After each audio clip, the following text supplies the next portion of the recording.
So when I thought of the word peace and I wanted to share, my thoughts on it, and I was thinking of a woman who could, share with us, give us some tips, give us some advice about how to operate in peace, how to live in peace, and just all of the things. And you, my big sister, you were the first woman that came to mind as it relates to peace.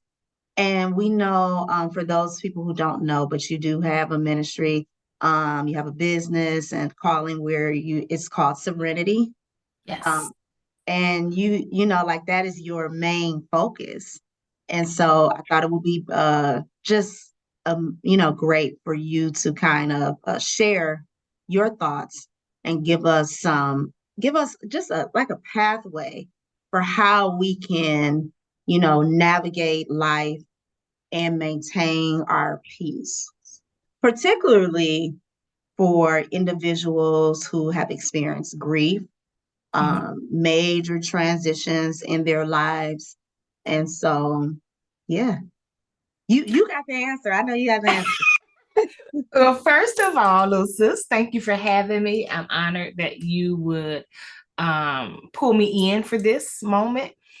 And so, like you said, we can just jump right in. So, peace for me is like air to a body. um, and I don't say that loosely. Like I mean that with all strength of the word. It is just it's necessary for me, for us to lean into peace every single day. And the reason being is because honestly, if you don't have peace, what do you have? And I am a firm believer that peace is important. And if it's not contributing to me protecting my peace, then I have to do something to get rid of it. Because peace is the center of your happiness. It's the center of your body functioning well. It's the center of you having great mental health. Peace is self care.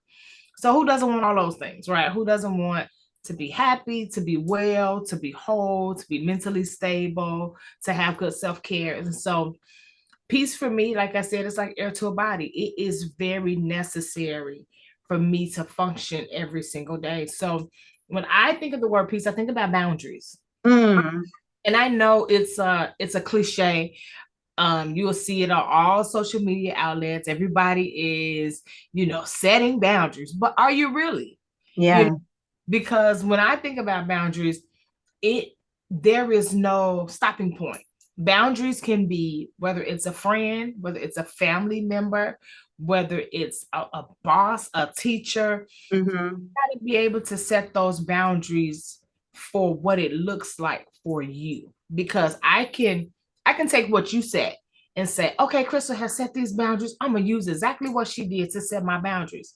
But just because it works for you may not work for me.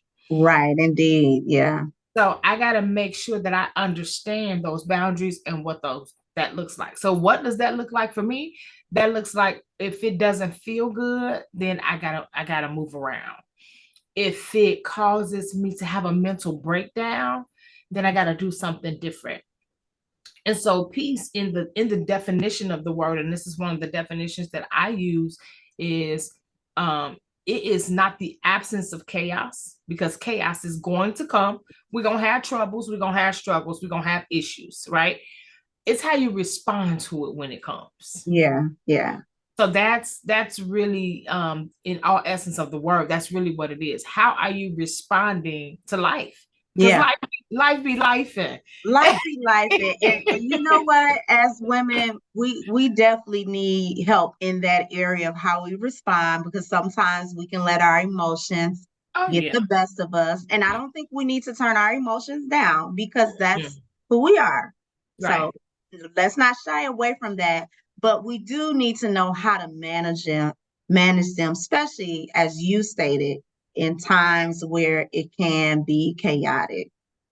And one of the things you just said was learning how to manage our emotions. Now, for me, I am an emotional being. Just Hands down, I'm gonna always cry off of a movie, off of a feeling, Off something. of the I'm gonna movie, always really. answer. Yes, girl. I done told the whole world I'm gonna cry, baby. Mhm. I am. But managing that well is what speaks to your peace. Because I can't be all broke down to the point where I can't function. For me, managing my peace means I value me. Mhm. If I allow you to come into my space and you're treating me bad and you're stumping all over my heart and you're causing me pause and all of the things, that means that I'm not valuing who I am as a person, who I Yes. am as a woman. And one of the things that you said about feelings is we're going to feel. Your feelings are valid. So don't ever let anybody tell you, oh, stop all that crying or stop feeling like that or stop. No, your feelings are valid, but what are you doing with those feelings? How are you Mhm. managing yourself in that mental space to make sure that you are properly maintaining your peace? Because that's really what that means to me. When I am properly managing my emotions and my feelings, I'm also properly aligning my peace. I want to make sure that I have the peace that God intended. You Yeah. know, there is a scripture that says, and the Lord of peace will be your peace at all times in every way. So Mhm. there is just never a moment where I shouldn't be able to lock in to my peace and what that looks like to me.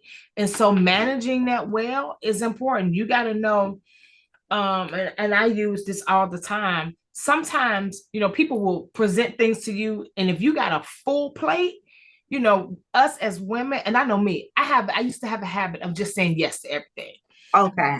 because I never wanted to just not be able to help somebody out because by nature I'm a helper. But then it caused me to be overwhelmed because of the situation that I put myself in. Right, And right. And so so then that goes back to the boundaries. absolutely. And Yeah. when you look up the word no in the dictionary, it's a complete sentence. No, period. And so I Yeah. had to learn how to manage my no well in order for me to have peace. Now, it doesn't mean that I don't want to help you. It means that I just don't have the capacity to do what you asked me to do right now. Right. And that's even with opportunity. So opportunity was presented to me yesterday. And so I was like, well, you know what? Let me know what it looks like. Exactly. Let me know what it looks like. Like, what is it going to look like for me? And if I add it on my plate, going back to peace, how is it going to disturb my peace? Right. And You and know? that says that you have learned how to manage crystal well. You've learned how to manage, Yeah. what you can handle, what you can handle, your mental capacity, your emotional state. When we don't have peace, it's because we're not managing those things well. We're not managing, you know, good mental health. We're not managing, trying to make sure that our heart stays a certain way and we're Yeah. just allowing things to come because reality says we really do want to help. We want to be Hmm. there. We want to be a part of stuff. Yeah. We just Yeah. can't. We can't do all the things. We can't be everything for everybody and still function in a place of peace. Because something is gonna get dropped. You're gonna get overwhelmed. You're gonna get frustrated. Something is gonna get broken. So true. Sister, I'm doing the best that I can to manage that. And because been blessed to have a lot of different opportunities, for me, I'm not chasing it. So it's just like, gotta spin that block, you know? Absolutely, absolutely. So, it is what it is. It's like, well, that may not be for me at that time, or just may not be for me, and I'm okay with that. Yeah. And we do have to learn how to be okay with what comes and what does not come. Hmm. One of the things that I have discovered about maintaining my peace is to learning to unpack the things that don't allow me to protect my peace. Hmm. And what that looks like for me is, all right, so I got this specific thing. It could be an old friendship that I don't have anymore. Hmm. If I see that, if that person has caused me trauma or I've caused myself trauma in that relationship, and I got to see you on Facebook every day. Listen, let me snooze you for 30 days. Like, Wow. Say that again. let me snooze you for, there Yeah, is a because you snooze button can on do that. Facebook. You Yeah. know, like ladies, you can control what you see. Control your own narrative, You can. because certain things our eyes can't handle and certain things our ears can't handle. Like, you can't handle seeing your ex with somebody else. You got to be able to remove yourself from that space until you're able to heal, and then the next time you see that joker, you can be like, oh, I'm good. Hey, how you doing? Right. And you You know know, what since I you mean? brought up social media, it makes me think too, because when we talking about peace and managing that, thinking about our mental health. And just social media has been around for years now. And so for me, there's been times where I don't follow certain people anymore or certain organizations, not because they're bad, but it doesn't work. Number one, it doesn't work for me anymore. Mm-hmm. It may be something toxic. It doesn't fit my values. You know, all of those type of things. So even like who and what we're following online can disturb your peace. Because people don't realize this, but people can be a trigger. People can really be a trigger, and it's not that you can't handle being in the space with people, but something they said could remind you of a traumatic experience. The way they're responding could remind you of something that you had to deal with that you're trying to come out of. And what you said was, some things just don't work for me anymore. And you Yeah. got to be honest with yourself to say, yeah, this don't work for me anymore. Like, looking up and down this timeline and seeing this person and how they're responding, how they're acting, I want to react. So that doesn't work for me Yeah. anymore. So let What do me. you say to the women that are in transitions seasons, you know, on the job, family, or just wherever they at in their lives, and it's something doesn't work for them anymore. It was fine, it was feeding them, they were okay. Um, you know, mentally that was cool for them, they can handle it, but as they're growing, they're maturing, some of them, they're aging. When you hit a certain age, you're like, I don't have time for that. So Right. what can you say to us about that? Let the transition happen. Mm-hmm. Because a lot of times we keep ourselves in these unhealthy positions because we're trying to hold on to what was. We're trying to hold on to what really doesn't work for us anymore. And it causes us to be emotionally overwhelmed and unstable, or in a place of frustration, or you're mad and you're like, and I don't understand why. Let the transition happen. Transition is not fun. It is not, because Mm-hmm. we don't like to be pulled outside of what's familiar to Yeah, us the or what's our comfort. norm. And so we have to learn that sometimes transition can be beautiful.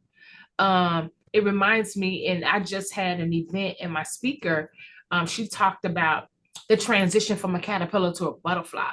When you look at the caterpillar, there is nothing pretty about it. It looks slimy. It got all these legs. It's just, you're like, what is the purpose of a caterpillar? But when you look at the caterpillar in its different stages and how it Mm-hmm. transitions, there are 4 stages of a caterpillar. Part of that stage is the cocoon stage, where they go into hiding. Break it And they down, sis. part of that is when they go into hiding, Mm-hmm. and nothing can go in, nothing can come out. And so sometimes when we're going into the transition, it's not that you got to cut everybody off. It could just be as simple as, I need to go into hiding for this season so I can better understand or better be able to filter what my life is going to look like after this transition is over. Or that cocoon period, what you're going to see is now manifesting into this beautiful butterfly that people are like, oh my God, I didn't know you had that in you. And where did that Yeah. come from? And I Yeah. went through a season like that in my life where I had to shut everything down. And one of the things you talked about when you opened up was grief. Mm-hmm. I when my mom transitioned to heaven 8 years ago, it wasn't something that anybody was expecting. I talked to her the day before. Mm. We had a full conversation. She was fine, I was fine. But the next day, she was no longer here. Talk about a transition. And so those are the type of transitions that you don't push yourself into, you are forced into. And you have to find out, now, what does my life look like after this? Mm-hmm. So those are the type of transitions that you have to be like, okay, let me retreat. Let me find out what Keisha needs. Let me find out where Keisha is. Because now at this point in my life, a major change and a major shift has taken place. In order for me to get to that place where I needed to be that beautiful butterfly, I had to shut some parts of me down. Mm. I couldn't go all the time, and I couldn't respond all the time, and I couldn't be everywhere. And those are some of the things that causes us a breakdown in our peace as well, because we feel like we got to have the last say. We Yeah. always have to have a respond. We always have to prove ourselves. I got to have the last word. You really don't, because that is removing the value from your peace. Peace to me says that even though I have a whole lot to say about this situation, I'm gonna just sit back and I'm gonna be silent, Mm. because I Wait, don't say I that don't and say want that I don't want to again. go home with what I just said. You know what I'm Yeah. saying? Because I'm going to have to deal with me when this is over with. They're gonna go home and they're gonna be all right. But what did it gain you for getting them together or cussing them out or going all the way in? Really, it just Mm. made you look like a fool in front of everybody. Right. Yeah. Yeah. But you got to learn how that in these times of transition to understand what's your role in it. Mm. Am I in the beginning stages where I'm trying to figure this thing out? Am I in those stages of the cocoon where I'm going into hiding and I'm allowing God to work on my mind and my heart and my peace and my response? Or am I at that butterfly stage where now it's my coming out party and people are like, you're different. Yeah. So Yeah. what just happened? You're not the You're same. not the same. Mm-hmm. So that's kind of how that translates to me when it comes to peace. Just like those stages of the butterfly, that transition, I think is inevitable. I think it's something that, especially when you're talking about adult women, if we are going to link, and in your own words, linking our women, we got to be okay with ourselves mentally, because if not, we're going to always go into the season of comparison. We're Yeah. gonna always go into the season of competition, and nobody can have peace like that. That is so true. That is Yeah, this is good stuff. The caterpillar, analogy is just perfection. It yeah, really is true. Because I think about the hiding season and, just thinking about a lot of times when we are going through something or when God is shaping us and molding us to be something in the next season of our life, whatever that is, whether it is in your relationships or whether it is in your professional career, you do have to go into hiding sometimes. yeah. And And hiding is not always physical. absolutely, because peace Mhm. doesn't look the same for everybody. Mhm. And you got to. I have some T-shirts that I actually just did for my event, because the name of my event was "Minding My Own Peace," and I know what my peace looks like for me, but what does your peace look like for you? Mhm. Because no two people will express peace the same. Yeah. There's a foundation to it, but my piece may look different from yours. Mhm. Mine may look like going into hiding. Yours may just be as simple as setting boundaries. Yeah. Somebody else may be as simple as just taking better care of their mental health, but it all translates to peace. Yeah. That makes me think about the personalities too, because often you see those conversations happening much more, especially on social media about a person who's introverted and a person who's extroverted and a person who's ambivert and all of the things, all of Yeah, the yeah, things. And so it's just like how are you managing that as an introvert, your piece, and as an extrovert, you may need a certain energy, right. whatever the case may be, and being okay with this is how you get peace. I think that's a great point that you mentioned. Like my peace is different because it doesn't look the same for everybody. Doesn't. and being okay with that. Like it's okay. And I think that's the key. Just really Mm-hmm. being okay with your level of peace. Mm-hmm. Because again, it's just not going to look the same. No two people, we don't respond the same, we don't act the same, we don't talk the same. So why do you expect for your peace to be the same? It's just Mm-hmm. not. It's Mm-hmm. conditioned specifically for the individual. Yes. So I want to go back to you talked about boundaries in the beginning. Okay. There's a great book about boundaries. I think it's the 10 laws. I know often I share that with people. We did a book club with the women in my family with the book Boundaries. I want to know, how do you begin to set boundaries to manage your peace?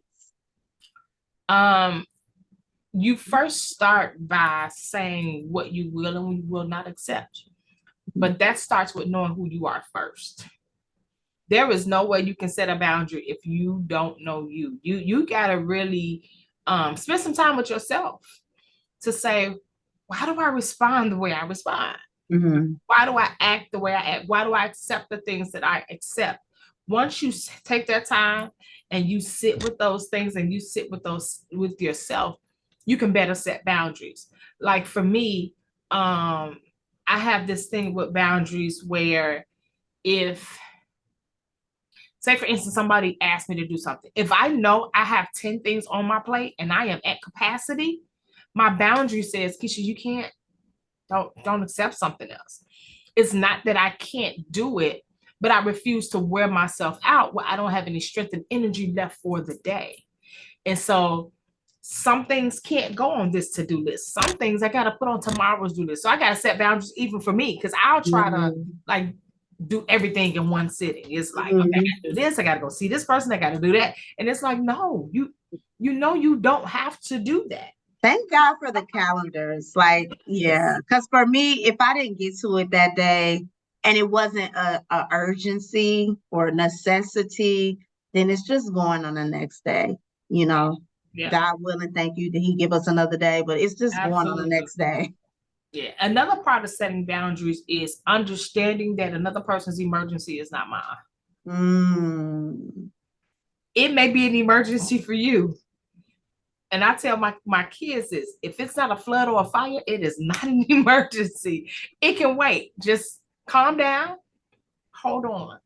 You know, so a lot of people would try to deflect their emotions or their sense of urgency on you. And you got to be able to set a boundary to that and be like, okay, let's really reason with this and see what this really is. And so I think part of setting boundaries is reflection time, taking time to find out what's an emergency, what's not, what needs to happen today, what doesn't, what space do I need to be in, what space do I not, who do I need to be friends with, who do I not.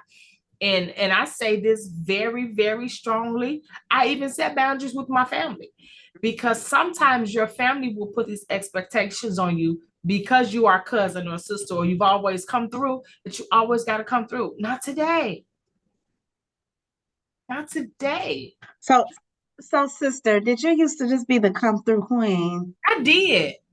I did. I used to get like um just everything for what's going on. Like, Mm-hmm. you know, every time something needed to happen, I wanted to show up. And it wasn't that people would put it on me, I would put it on myself. Mm-hmm. I wanted to be there. I wanted to be there for people. I wanted to be there for everybody. I wanted to do certain things. I wanted to be seen. And I realized that wasn't helping me. Mm-hmm. And that just wasn't helping me. So Mm-hmm. What's one thing that your mom has taught you about living a life of peace? that is okay. That was her mantra. I can be walking in the room with my arm hanging off, and she would be like, "It's okay, baby. Let's figure this out." Mm-hmm. So really, one of the things that she's taught me that sticks with me today, that no matter what happens, it is okay. There is a solution for every problem. And that's just really how she lived her life. My mom, I think, was the epitome of peace, because I never really saw her get frazzled. Mm. I saw her get concerned. Mm-hmm. She was always calm and cool and collective, Okay. always. Okay. And so I think the thing that she taught me really was, it's okay. Whether you're not okay or you Mm-hmm. are okay, it's okay to be okay, and it's okay not to be okay. So Yeah. everything that, I had to deal with, even with her, even in her death, even in grief, I had to tell myself, it's okay. Yeah. Yeah. Okay. These transitions are a part of life. It happens to us all. Like, you're not in this alone. It is completely okay. It's okay for you to grieve.